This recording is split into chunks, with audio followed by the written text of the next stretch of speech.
Hey everybody, it's Friday Morning Movie Reviews. I'm Louis Angel. I'm Nathan CK. And we're here to talk about Halloween. A little late.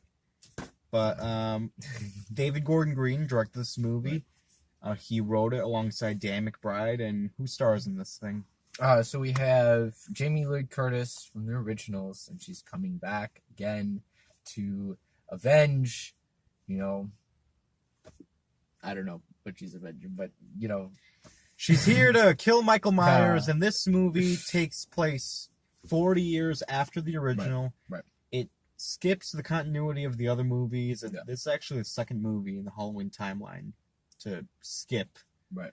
other movies. And what do we think of Halloween? So we have John Carpenter, and I love the, that intro, the Did the score. soundtrack, and the score is just all original, but he adds a little newer twist to it, which is nice. It's different.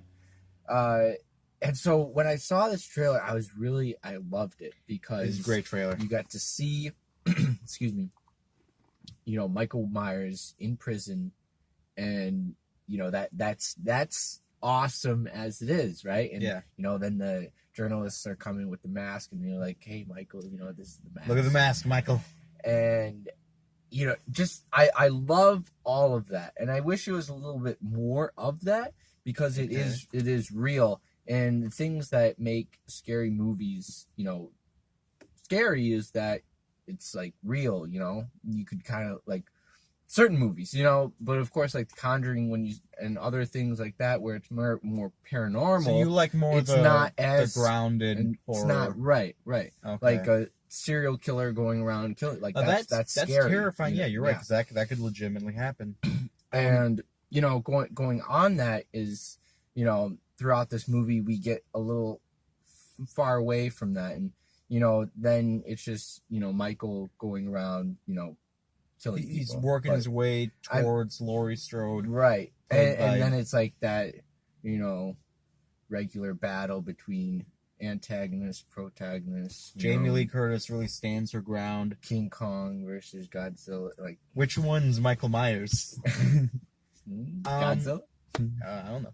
But Jamie Lee Curtis, she's back as Laurie Strode, and she really, more than any of the other ones, gets to play the trauma of surviving something like this. And that when I thought the movie was kind of at its strongest when it's her just dealing with those emotions. And I thought she was really good in the movie. Judy Greer is kind of always wasted in movies, I think. She gets a little bit to do here. And the granddaughter, I liked her character. I'm like, oh, they worked in. It's kind of like a Me Too horror movie at some points. Right. But I thought the movie lacked in the screenplay by David Gordon Green and by Danny McBride, because it feels like there's one clear point in the movie where I'm like, okay, they wrote themselves into a corner here. They had a character make a logical choice regarding Michael Myers, and then, okay, well, if you got him pinned, then where do you go from here? And then really dumb twists happen, and other characters show up just to give Michael something that the only reason they're in the movie is so he can get this thing, or Right. certain characters only exist. Oh, so now now she's alone. Now they have to go somewhere else.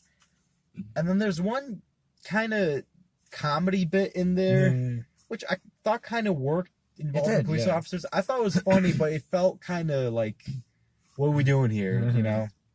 I did think Michael was scary. I thought the horror scenes worked, and it's when Michael fighting Laurie, I'm like, okay, this movie's working. Right. But it was good. I thought it could have been really good. Right. Yeah, and I love that, like that investigative part. Make it like more like a documentary almost. You want a documentary? I want a documentary, man. You want Making a I want Murderer? facts. I want Michael Myers. Exhibit A. But I think that would have been more scary, like investigating more into Michael instead of just having Michael going around. And that we've seen that in the first one. You've seen that in all of them. All Michael does, right? And he has like the supernatural strength that I ain't by, and then I know, it's supposed to be the same Michael, so he's 70 now, and come on, with those knees, he's gonna be fighting people. And he's just as fast. He's just everyone got slower, and then this is really nitpicky and the minorest of spoilers, but there's a scene with him chasing a kid, and every time the kid moves, the motion sensor lights go on, and then the kid turns around, and Michael gets closer and closer. Oh, yeah. Just like lights out, you know. Right. But I'm like, that's not how motion sensor lights work. As soon as Michael moved, the lights would go back on. They don't work specifically for the kid. It was just dumb things like that that kept me from really loving this movie, and I wanted to. Yeah. So, yeah, it just, Final thoughts, bro. Final thoughts. I liked it. When this movie works, it's really cooking. But there's just some stupid stuff, and I felt like the ending was kind of like a cop-out. Like, it's exactly what you would expect. Right. And that kind of left a sour taste in my mouth. Yeah. I mean, the same thing. Like, I was excited for this movie. I wish it made some turns that it should have, and maybe held back on some things that it actually did. Yeah, restraint. But, I mean, you're right. right. Restraint would have been. And if you're going to see this for Michael and see the movie with Jamie Lee Curtis, I mean, you'll definitely love this movie. You're gonna get a lot out of it, and going towards the end where it's the final battle, of course, it's like amazing. You have some other stuff that kind of weaves in it, and I mean, there's certain characters where you could have definitely used them more. You could use them more, and right. Yeah. I will give a shout out. We want you to give the shout out to your favorite character in the whole movie. The little boy. Jabril, know who you are, man.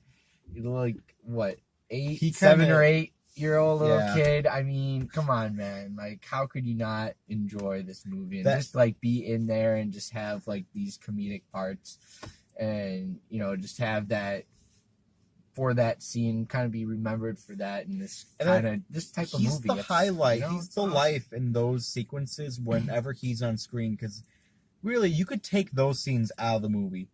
That plot with that babysitter and the boyfriend, right. You can take that out of the movie, and the movie's not all that different. Right. But that kid, it kind of felt like the producers of the movie saw it, and they're like, we need kids to swear. That's really funny. Yeah. And it is funny. It is. It But, works, man. It works. So that it helped, but it wasn't all necessary.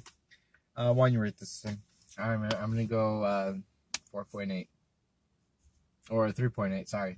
Oh. 4.8, it's amazing.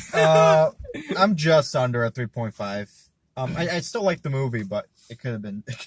4.8. All right, guys. See you next Halloween.